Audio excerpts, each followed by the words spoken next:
You are listening to a recording from the 2021 PM&R Scholars Virtual Residency Fair. We would like to take a moment to thank the residency programs who have taken the time to present at our fair this year.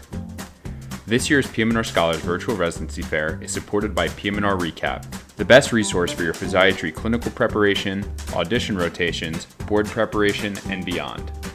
PM&R Recap offers 35 hours of review videos, hundreds of review questions, and even oral board cases. Head to pmnrrecap.com to learn more.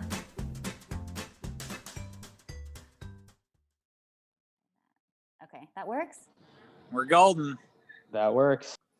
Okay, good. Thank you, Anand. Sorry, not good at technology.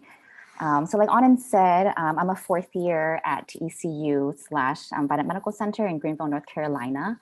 I am the admin chief. I think my academic chief is trying to sign on right now, as well as some of our other residents. I'll kind of get I'm started. a third year. I'm Rob Lombard. I'm a third year. I'm on. There he is. Hey, Rob. And Thanks for joining. I'm Tommy. I'm one of the fourth years on the academic chief. Cool. Thank you, guys. Yeah. So just chime in whenever you guys, if you guys want. But I'm going to go through our PowerPoint really fast. So this is kind of just an introduction to our program overall, kind of the people involved, just overall our program. So our chairperson, program director is Dr. Falk. Associate PD is Dr. Morales. I'm the admin chief resident. Tommy is the academic chief resident, and our coordinator is Emily Haddock. So the mission really of our program is to provide high quality rehab medicine services for the purpose of helping individuals maximize their function and return to the role in the community. So kind of very similar to most of PM&R, and to provide leadership and teaching in the field of PM&R. So this is just like an aerial view of our hospital. So we're part of a very much larger hospital system. And so I can't quite pinpoint where the rehab hospital is within that, but it pretty much encompasses our hospital, the acute services, and everything in between. So we are a almost 1,000 bed facility. We're the tertiary referral center for Eastern North Carolina. We are also the primary teaching site for the Brody School of Medicine and the colleges of Allied Health Sciences and Nursing at ECU. So we definitely get a lot of people who are training different programs. Vidant itself includes private practice physicians and other health affiliates throughout about 29 counties. And then overall, it serves about 1.4 million people. And then jointly with the Brody School of Medicine, we offer, or VMC offers ACGME accredited residency and fellowship programs in about 32 specialties. And so as you can see in the map, we're kind of in the middle of that one right there in Pitt County. And then we service pretty much all these counties in the area. And that equates to about 1.4 million residents in primarily rural geography. So we do like rural medicine here. A lot of people are retiring here. People come here just to visit like really nice beaches and everything. And so that's where a lot of people come from. Also some military bases here as well. So Vidant itself has many different branches. So we're VMC in Pitt County in the middle. And then you can see our different branches kind of all over Eastern North Carolina. And then we'll often get transfers from different parts of the state. And then we are a level 1 trauma center. So we're that circle in that Pitt County on that right there. And so as you can see, we're like the only level 1 in like Eastern North Carolina. So again, we get a lot of things and traumas that come in from all over the state to us. And then this is just showing the stroke center. We have like a helicopter, I think a couple of helicopter pads. I'm not quite sure, we hear it all the time. But they pretty much helicopter patients in because we are a stroke center, and just because of where we are geographically in like the Southeast, we're very much part of that stroke belt. So we see a lot of strokes and a lot of the issues affiliated with high risk factors for strokes. So this is our faculty. Yeah, pretty self-explanatory. And then our staff, supporting staff, we're really great with just helping with whatever we need. Our coordinator is top left, and so you'll be talking to her a lot throughout the interview process. We have a lot of adjunct and affiliate faculty, so like ortho, sports medicine, the cadaver lab, VA, interventional, pain and spine, and then EMG and ultrasound, and then sports medicine. So just different people that we work with here and there. And then this is just they are attending and their subspecialties. What else? And then just different things that we kind of go through, I guess, and like different things that they are attending specialize in, and a lot of things that we see during our time here. Just pictures of our clinic. So the top left is our main rehab clinic. Top right is our main inpatient or the main entrance to our inpatient unit. Bottom left is our wound care unit. And then bottom right is our VA. It's right in town. And so the VMC Cancer Center just opened up spring of 2018. And so that's actually brought a lot of just like cancer patients. And it's really nice to have that population here in case people are interested in cancer rehab. And so this is kind of interesting. So medical student education. So here at Brody, PM&R is actually a 2-week required rotation. It's part of like a PM&R/neuro rotation that fourth years have to do as part of their fourth year curriculum. And so it's really a good time. So they rotate with us pretty much throughout the year. It's really good for us to learn how to teach. And then also some of them are already, committed to other specialties, but it's a great way for us to kind of introduce PM&R to other specialties as well, and kind of integrate PM&R into whatever they're going into. We also have this integrated PM&R curriculum into the second year student education at the School of Medicine. And so a lot of it is, if you're interested in teaching, a lot of our faculty and residents will contribute teaching to those students. And then just an overview of our 4-year, ours is a categorical program. And so the first year is like a general internship year. You'll see that you'll get a lot of your like bread and butter, like IM, FM, PEDS, like primary care, but also just a lot of the services that eventually have patients who come to rehab are a lot of the surgical specialties.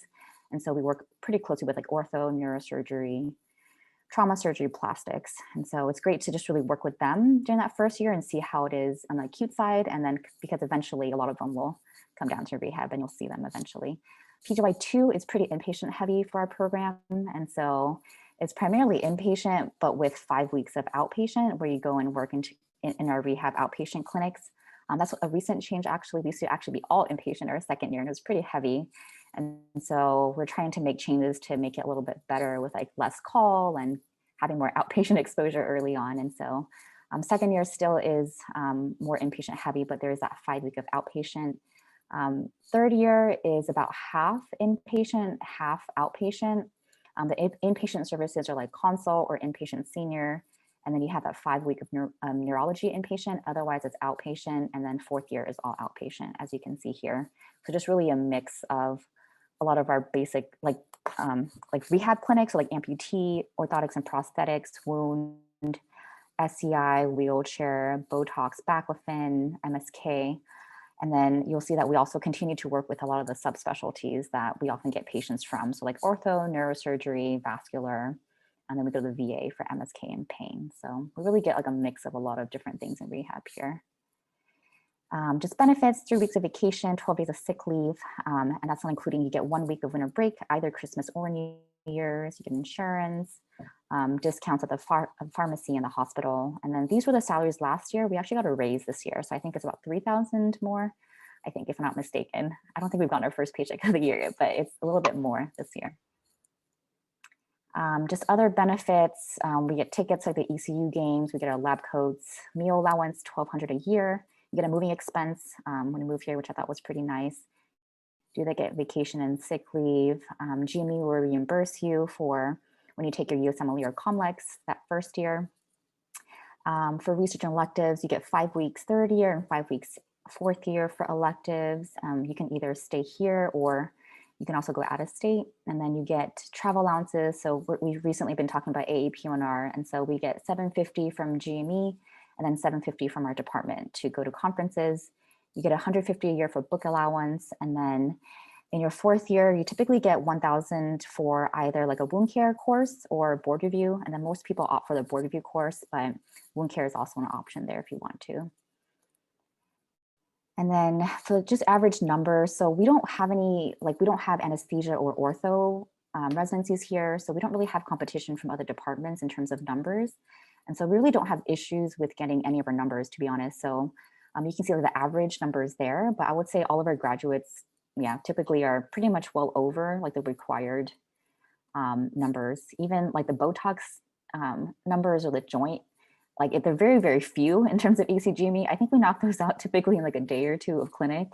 So anyways, we definitely have the volume here. And so we get a lot of experience essentially. So for lectures, we have an 18-month didactic curriculum that we cycle through every 18 months. Every month is like a different topic that we try to emphasize during that month. And so our set didactic day is Wednesday morning. And so from 8 to 9, we have our general or our pain grand rounds. And then 9 to 11 is like protected time where attendings take our pagers. And then we have resident-led didactics, and that includes things like journal clubs. We sometimes will go to a lab for anatomy lab or cadaver lab. Rob, I see that. An ultrasound workshop, and then and then every Friday afternoon we have board review for the seniors. The juniors tend to be inpatient, so Fridays are kind of heavier days with more discharges, but the seniors don't have clinic on Friday afternoons, and we get together to do board review and just hang out as well. And then we have radiology rounds once a month on Thursdays with radiology, and we try to get them to do MSK or neuro radiology rounds. So this is our ECU Health Sciences Center. So just because we're affiliated with ECU, it's a pretty sweet gym, to be honest. I think most of us tend to go to the other one. There's another one that most people at the hospital go to, but this one's pretty nice. It has like a nice basketball court, bunch of equipment. I don't use the weights, so I think it's a nice weight room, but the treadmills are pretty nice. That's pretty much all I know. Jess is lying. She's ripped. I'm not. I'm trying, working on it. And then most of the people in the hospital go to a different, I should put a picture there, but it's called the Wellness Center. Closed for COVID, it should be opening up in the fall, but that one's really nice too. It's probably one of the best gyms I've been to. I've been to a lot of gyms in my lifetime. Volunteer work, this has been kind of been on hold for the most part because of COVID, but I know before people were pretty involved. STAR is something with adaptive recreational sports.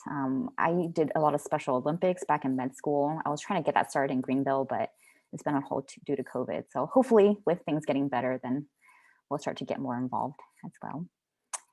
Continuum of Care. So we work pretty closely with the acute side, just, intern year as well. But even when you start consults, you're constantly in communication with the acute side, with therapists, with like the medical teams there, just to see if patients are appropriate from rehab.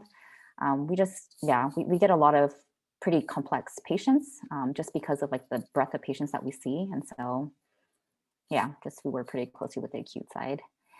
So most of our patients come from the acute side since we're directly, connected to a level 1 trauma center. So you can see about 99% of patients come from there. Few patients come from like LTACs or from home actually. But mostly our patients come from the acute hospital. And then these are our top diagnoses for patients coming to inpatient rehab. So you'll see the top 3 like stroke, ortho, debility are the main one that we see. And then we do see like, amputations, neuro, brain dysfunctions, SCIs. So pretty much like bread and butter rehab stuff like we see all the time. And then, like we said before, the services that we primarily get our patients from, like neurosurgery, general medicine, gen surg, ortho, surg, and neuro. So a lot of things that you'd expect in rehab.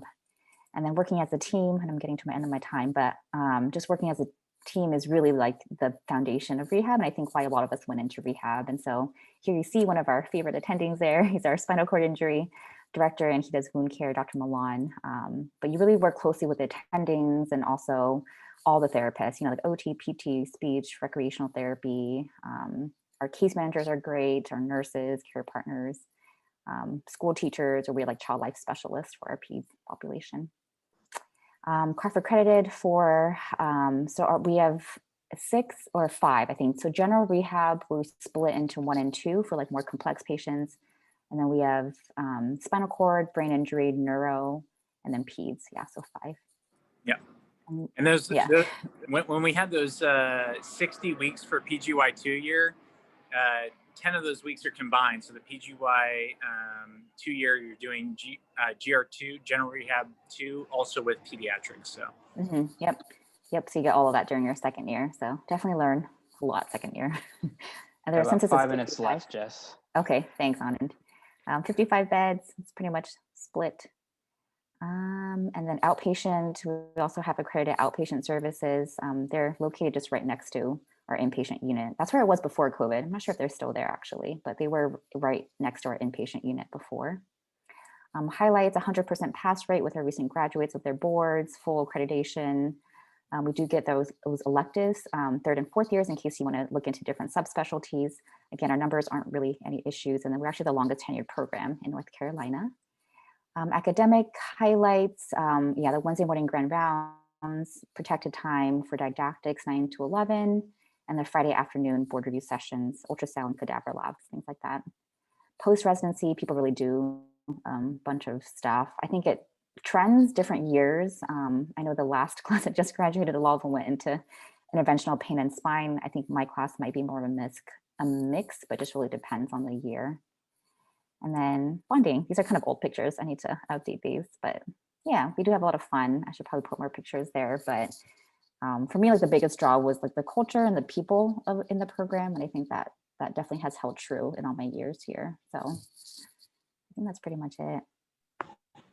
I guess, do you guys have any questions? I guess Robert, Tommy, anything to add? No, you did a great job, Jess. Yeah, I got to echo that. I hope that everybody on here will, think of us when you guys are applying. Hope to meet a lot of you. Good luck. Yeah, and then I'll give Anand, so Anand's one of our second years, so he very much knows us all, but he can give you our emails, and yeah, feel free to reach out whenever, yeah, about anything about the program, about applications or anything like that. So we have So one question in the chat. Yeah. There's can you elaborate on the rehab leadership course? Oh yeah, oh, man.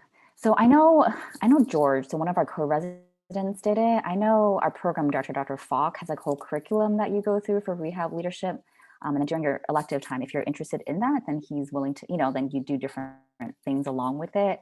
But to be honest, I didn't do it during my elective time, so I don't really know. But I know our program director is like very passionate about rehab leadership and trying to, develop us as physicians, but also as like leaders of the rehab team and rehab unit. And so, yeah, I know that's something that Dr. Falk. Yeah, it's kind of echoing what Jess just said. Basically, during your elective time, you can shadow Dr. Falk. He was our PD, currently still is, but he's also the program chair. So he's currently in 2 roles. So it's basically going to different meetings and kind of seeing how multidisciplinary rehab is. He works a lot with the whole entire hospital committee. So it's definitely a great opportunity, especially if you're thinking long-term, going into PD yourself or working academics. Yeah. But that's far away from where you guys are right now.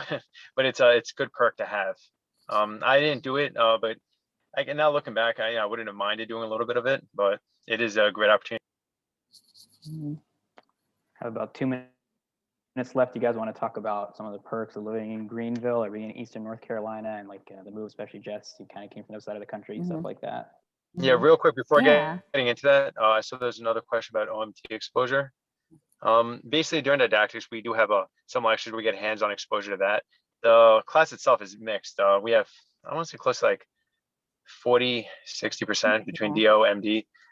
So realistically, we all learn from each other. I'm an MD, so I really don't have much exposure to OMT, but we did get some hands-on workshops, and I always pick everyone's brain. So leaving residency, I feel definitely a little more well acclimated towards that itself. It's not like I'm going to be incorporating too much of it in my practice, but it's definitely good to have under my belt. Yeah, for sure. Yeah. So I came from a DO school, and I feel like most of our residents, I mean, we did like a OMT workshop last year where we kind of split like the DOs kind of like taught in a way, like we had different workshops for different types of like the treatments. So I think everyone's pretty open to it. I don't think we do it per se like on patients actively, but I feel like attendings and everybody's pretty open to you trying it if you want to. But I think it's tough because I don't think we have any DO attendings besides maybe in sports, but not within our PM&R department. But yeah, I think everyone's pretty open to it despite all that. Yeah. I know we're running out of time, but I know Anand, he has all our emails, but I want you guys to feel free and comfortable to reach out to any of us. I know this is very short and very brief, a lot of information, but if you have any questions specifically about the program, even just rehab or kind of a little more insight on how to get into rehab, because I know it's a small little field and it does get a little more competitive, feel free to reach out to us. All of us are extremely friendly, and we're here to help out. We really are. We've been in your shoes. It's a very exciting time for all of y'all, and I think you guys will do great. Yep, for sure. And sorry, I don't know if we have time to answer the question, but yeah, I came from California originally, moved all the way to the other side of the country. So I think there's definitely perks to being in like a smaller, smaller city. for sure. And then if you guys have questions about moving or the transition, you know, from like the West Coast to the East Coast, yeah, just shoot me an email. I'd love to talk to you guys about it. But it's been fun so far. I've had fun exploring the East Coast. So. And that's all the time we have. Thank you so much, guys.